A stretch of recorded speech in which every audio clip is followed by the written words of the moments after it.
Conectados con el pulso de La Paz y Cochabamba. La Ventana. Información, criterio y buena música. De lunes a viernes a las 16 horas.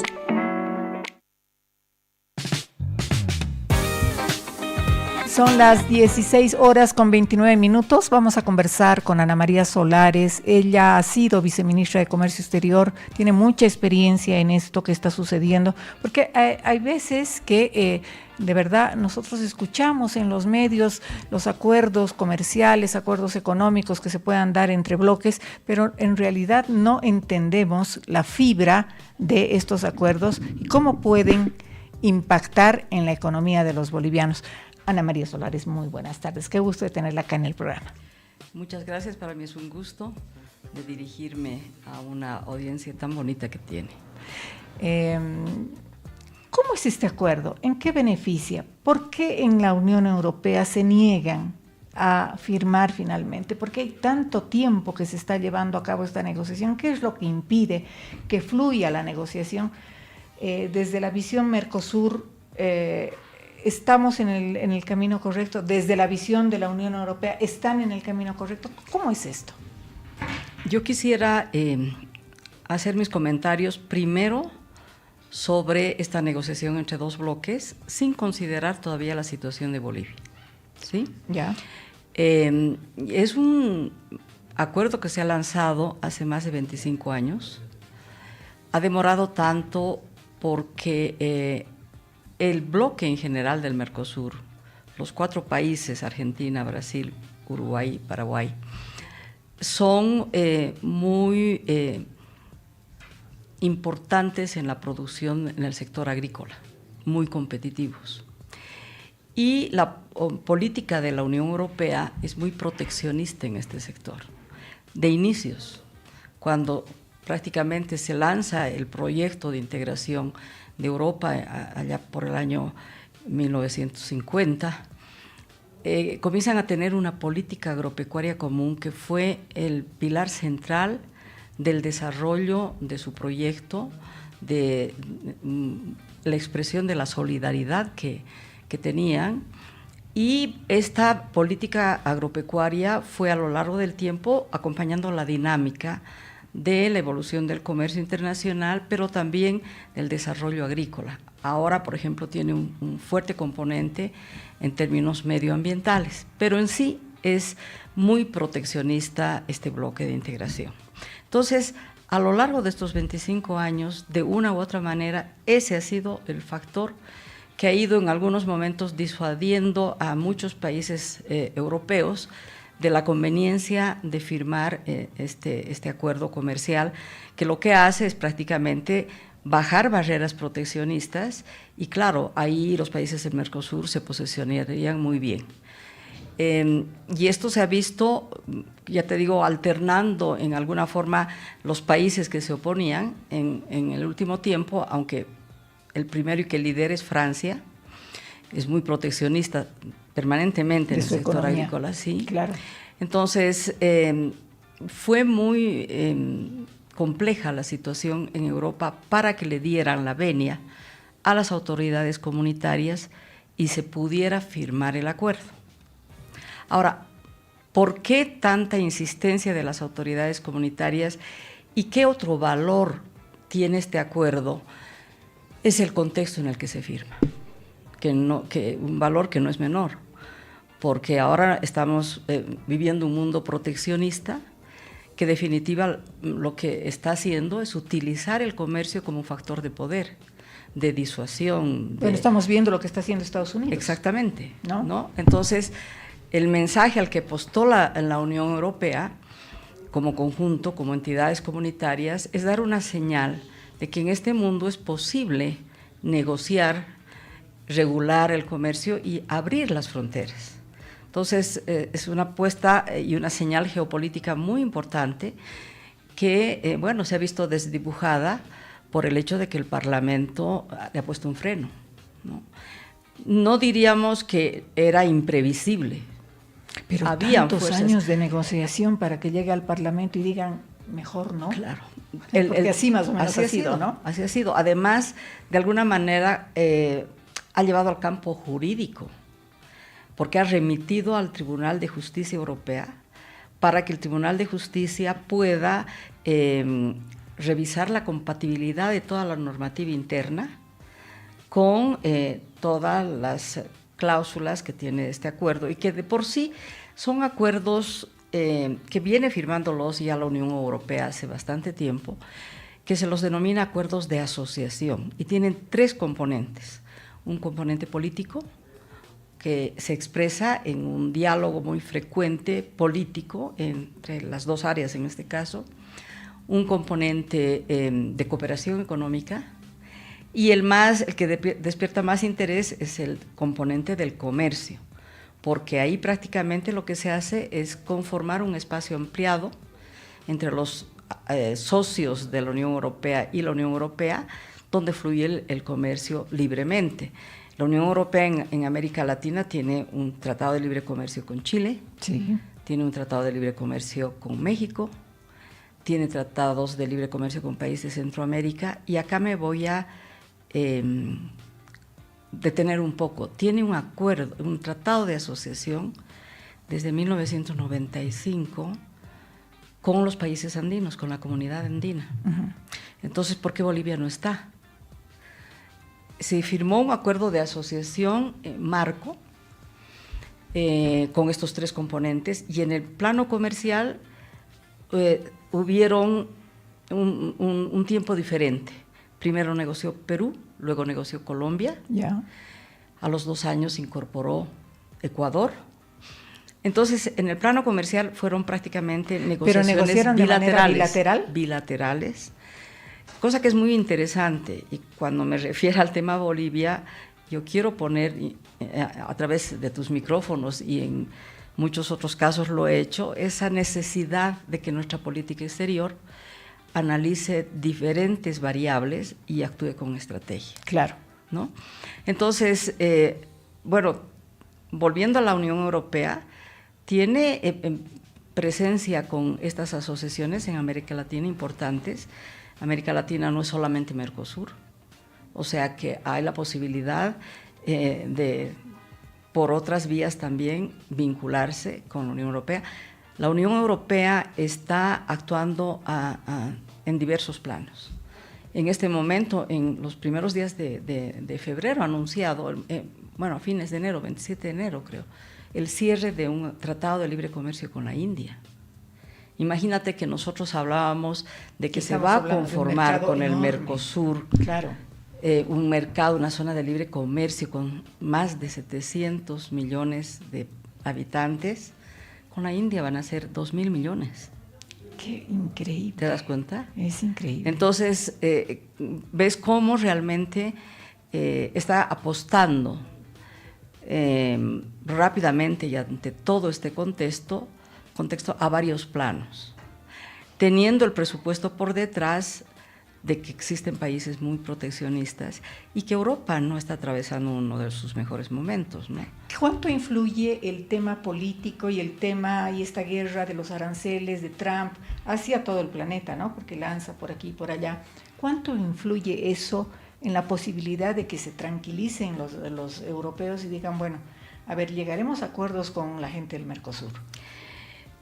Yo creo que el Mercosur tiene la sensibilidad del sector agrícola.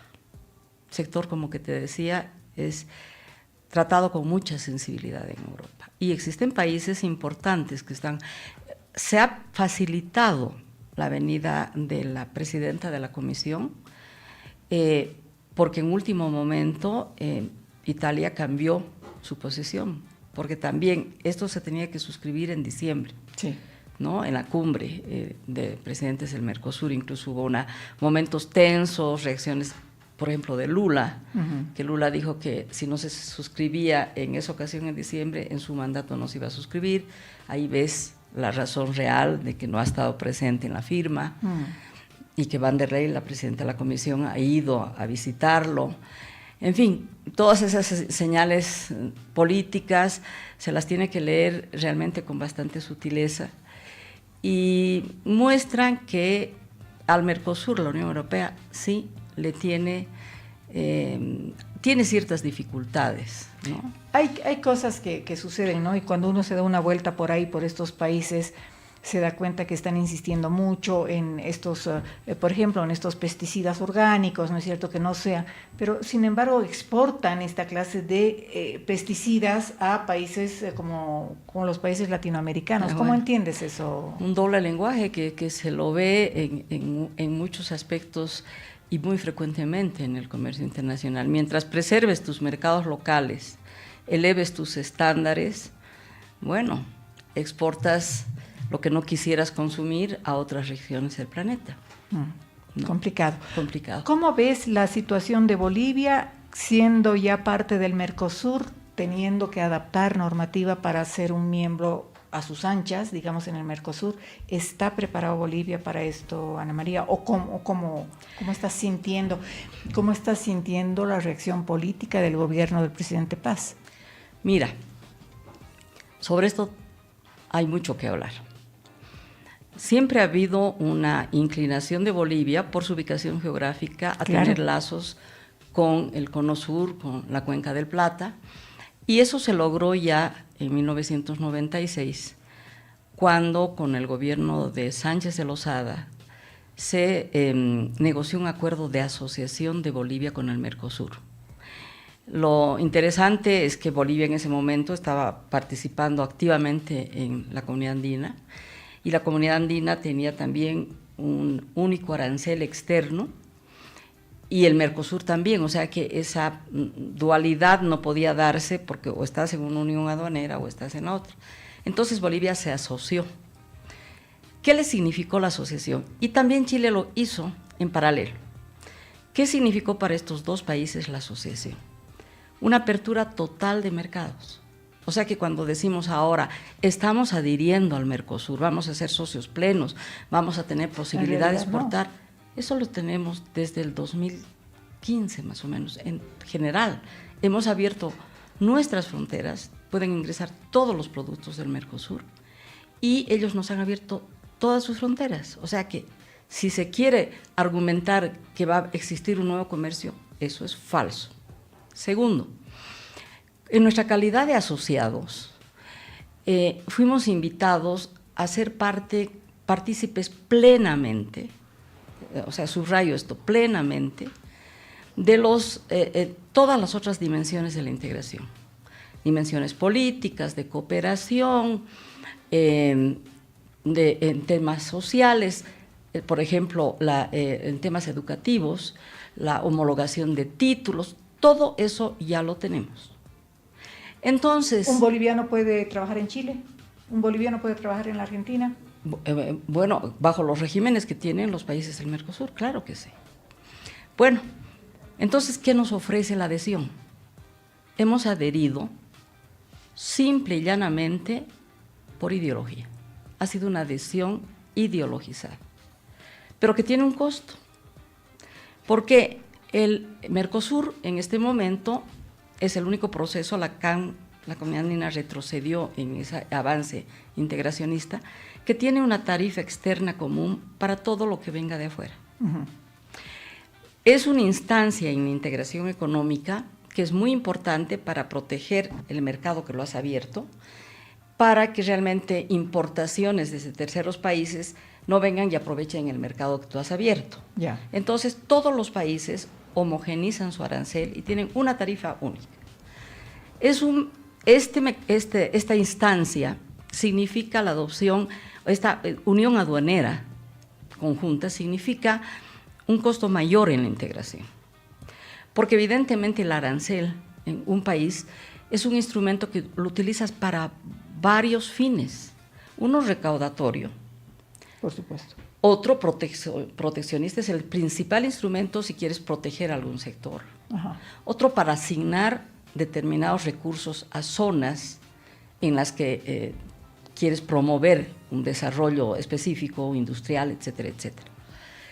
Entonces, cada país evidentemente tiene una visión de su arancel nacional que puede ser diferente del otro, dependiendo del grado de desarrollo que tú tengas.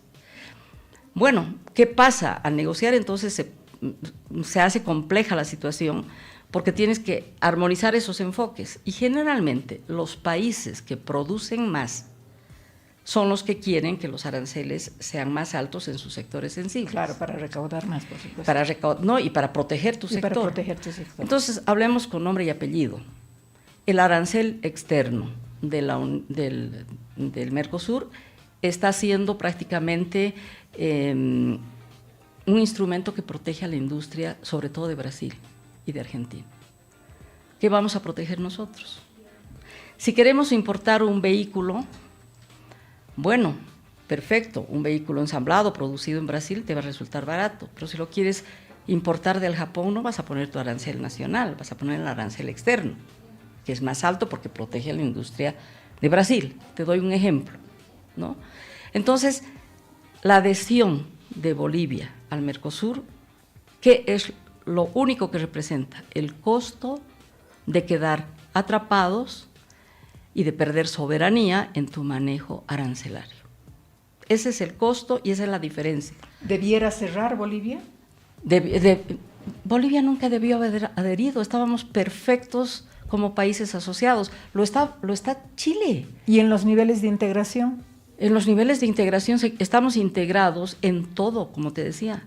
Hemos abierto todo nuestro mercado, ellos nos han abierto todo el mercado, estamos integrados desde un punto de vista político, participamos en todos sus mecanismos. Si hay negociaciones políticas externas, estamos con el Mercosur. Lo hemos venido estando desde el 97, 98, o sea, todo este tiempo hemos estado sin mayor problema con el Mercosur, sin pagar ese costo que es el arancel externo, sin haber cedido de alguna manera, perdido la unilateralidad en tu manejo, la discrecionalidad en tu manejo arancelario. Okay. ¿A Bolivia le conviene estar en la CAN y en el Mercosur? Es que por su ubicación geográfica nos conviene realmente jugar a una centralidad que se puede beneficiar de muchos aspectos de una integración que todavía no se ha ejercido, que tiene que ver con la infraestructura, con la conexión, y nos conviene estar no directamente vinculados plenamente en un proceso y en otro no. Seguimos en la comunidad andina, ahora no es incompatible. Van a haber roces, que ya incluso como asociados los teníamos, pero a lo que me voy, Lorena, es que por razones ideológicas pagar un costo que no tenía sentido. Es más, nuestra Constitución establece que para adherir a un proceso de integración estructural se tiene que llamar a un referéndum vinculante. Eso no se ha dado. Se ha hecho una interpretación de los artículos de la Constitución tremendamente livianos y objetables, porque el Mercosur es un proceso de integración Debiera estructural. entrar en referéndum Bolivia para Debería hacer haber. Ahora, es un precepto que tú lo puedes observar, porque Además, esta época de interdependencia… Si la mayoría de la gente lo entiende también, ¿no? Pero está el precepto. Ahora, solicitamos la adhesión con Evo Morales. Nos han tenido 12 años en el limbo y finalmente entramos con Arce. Ahora, contestando ya directamente, después de esa larga explicación, quizás un poco técnica, directamente a tu pregunta, ¿qué está pasando, qué está haciendo el actual gobierno? No está rompiendo las huellas dejadas en política externa por el anterior esquema. Acá estamos entrando sin mayor estrategia, porque en este momento realmente países pequeños como el nuestro tienen que participar en los procesos de integración no por la pertenencia como tal, sino por la conveniencia. Lo que no haces con técnica, con estrategia, la economía paga. Entonces, ahí estamos, no estamos todavía plenamente adheridos, porque además encuentras otro mensaje que no lo entiendes. Si tú vas a adherir a esa unión aduanera, tienes que pensar que vas a ir a ese arancel externo, pero en estos meses se está anunciando que nosotros vamos a bajar aranceles a cero, a toda la línea blanca, a toda la línea también tecnología, todo el arancel va a ser cero. Entonces, ese doble lenguaje, ¿cómo es? Y vamos al Mercosur y estamos encantados. deberíamos estar muy bien vinculados. Acá no se trata de romper con ningún esquema, simplemente es analizar con más estrategia las alternativas. Y ahora, y con esto un poco termino el cuadro de toda esta explicación, ¿qué pasa con el acuerdo de la Unión Europea-Mercosur y con Bolivia? ¡Qué maravilla! Nos vamos a beneficiar con este acuerdo. No es automático. Primero vamos a tener que negociar con el Mercosur las condiciones que nos va a dar el Mercosur para adherir con todos sus acuerdos externos, en este caso la Unión Europea. 2, vamos a entrar en bloque, si es que se destraba todo este tema del Parlamento y el Tribunal de Justicia. ¿Y qué vamos a tener, por ejemplo, en el sector agrícola? Al acuerdo con el Mercosur le están dando cupos. Y los cupos se tienen que llenar en competencia interna. Si yo, Brasil, llego con mi soya mucho más rápido a la Unión Europea, me compro todo el cupo y Bolivia tiene menores condiciones de competir así internamente. Veamos, y es ahí donde yo vengo instando, pongamos en la reflexión, en el tapete de la discusión simplemente, ver la vía andina. Ha quedado abierta la posibilidad de que Bolivia adhiera como miembro de la comunidad andina. ¿Por qué no lo hizo? Por razones ideológicas también. Y entonces ahí, ¿qué podemos hacer? Negociar bilateralmente con la Unión Europea un traje de mejor medida.